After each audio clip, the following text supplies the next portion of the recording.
சொல்லிட்டேன்ல, எங்களுடைய தலைவர் பொறுப்பான ஒரு முதலமைச்சர் இல்லையா, ஆளுங்கட்சி. அதனால எங்களுடைய முதலமைச்சருடைய அந்த கண் அசைவுக்கு ஏற்பதான் எங்களுடைய தோழர்கள் தொண்டர்கள் செயல்படுவார்கள். புகார் அளிக்கும் இப்ப அவர் ஒரு சமுதாயத்தை பத்தி பேசியிருக்கிறாருங்க. புகார் அளிச்சா நிச்சயமா வழக்கு போடுவாங்க. அது ரொட்டீனா காவல்துறை நடவடிக்கை எடுத்துதான் வருகிறது.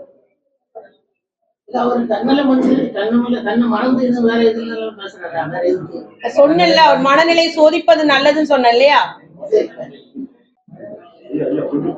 குற்றச்செயல்கள் இன்று நேற்று அல்ல, தொடர்ச்சியாக நடைபெற்று வருகிறதா. 1067க்கு முன்பும் கலவரம் நடந்துள்ளது, குற்றச்செயல்கள் நடந்துள்ளது, எல்லாமே தொடர்ச்சியாக நடக்கிறது. அவர் சீமான் கூட சொல்லியிருக்காரு, கலைஞர் பொறுப்பேற்ற பின்புதான் இந்த மாதிரி ஒரு நிகழ்வு நடக்குது. ஆகவே தவறான ஒரு கருத்துக்களை உண்மைக்கு புறம்பா வைக்கிறாங்க. அதுபோல இதுக்கு கருத்துரிமைன்னு சொல்லிட்டு நம்முடைய அதிமுக தலைவர் எடப்பாடி பழனிசாமி அவர்களும், அதுபோல ஒரு திரு அண்ணாமலை அவர்களும் கருத்துரிமை பறிக்கப்படுவதாக கண்டிக்கிறேன்னு சொல்லியிருக்கிறாங்க. இவர்களை பற்றி பேசியதெல்லாம், அந்த சாட்டையடி துரைமுருகன் பேசியதெல்லாம் கேட்டிருந்தா அப்படி பேசியிருக்க மாட்டாங்கன்னு நினைக்கிறேன்.